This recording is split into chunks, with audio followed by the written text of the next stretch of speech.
El gobierno de España no es que no vaya a autorizar una consulta, es que no puede autorizarla, porque aunque quisiera, jurídicamente puede, pero políticamente no puede. Si Mariano Rajoy, el presidente del gobierno, quisiera hacer un viraje para possibilitar que se hiciera la consulta, és que dejava de ser presidente del gobierno al mismo día. Avui amb aquesta taula volem reflexionar, volem pensar la relació que hi ha entre el dret a decidir i la legalitat. Es decir, en un país que está democráticamente organizado, no hay nadie que pueda estar privado del ejercicio del derecho a decidir. Lo que ocurre es que el derecho a decidir se ejerce en un marco jurídico, que es el marco jurídico que está definido en la Constitución, cuando yo creo que el problema habría que plantearlo ya con claridad. No si quieren ustedes ejercer el derecho a decidir o si el derecho a autodeterminación o de una cosa. No, aquí nadie está privado del ejercicio de ningún derecho. Ahora, se tiene todo el derecho del mundo a querer decir, yo quiero tener un marco jurídico propio.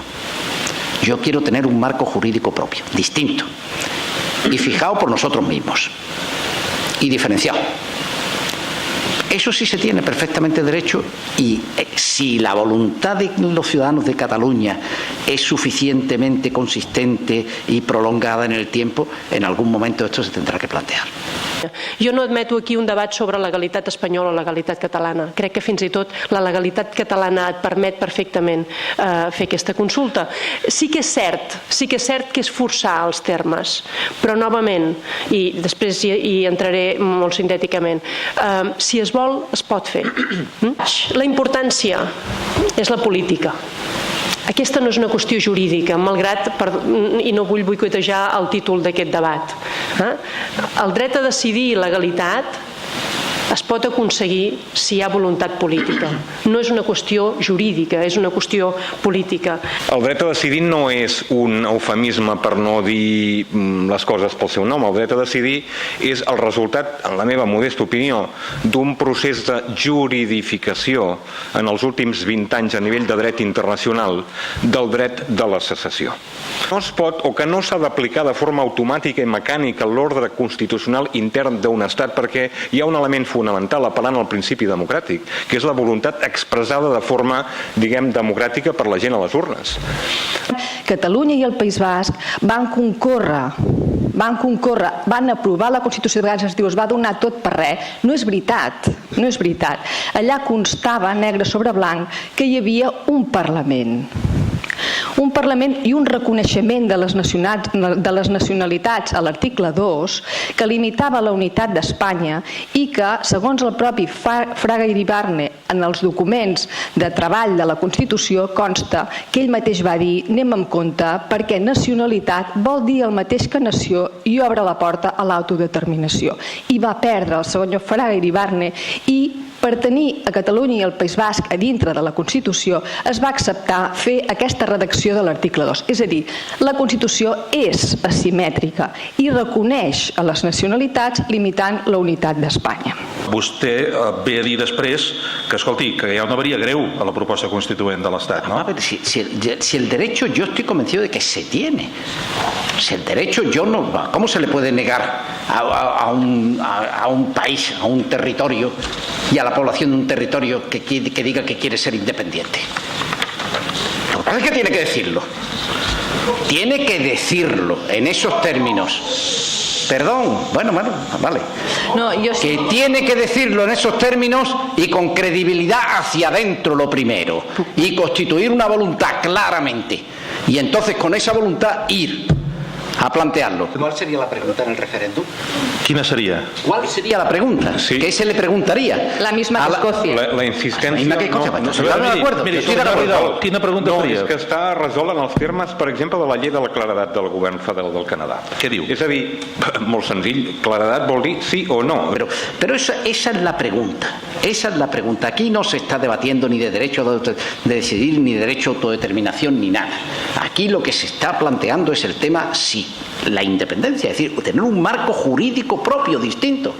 Nosotros queremos tener un marco jurídico propio distinto. Es eso, y eso es lo que a los catalanes no se les ha preguntado todavía. No se les ha planteado esta pregunta y ellos no. Señores, y no hay una respuesta. Si hubiera una respuesta clara, el tema estaba ya planteado. Si realmente hubiera una respuesta clara, pero no hay en Catalunya todavía una respuesta claramente constituïda en este terreno. Senyor Pere Royo, és que si fessin la consulta hi hauria una resposta clara, però si no la deixen fer... Escolti, la pregunta seria si es podés fer la pregunta.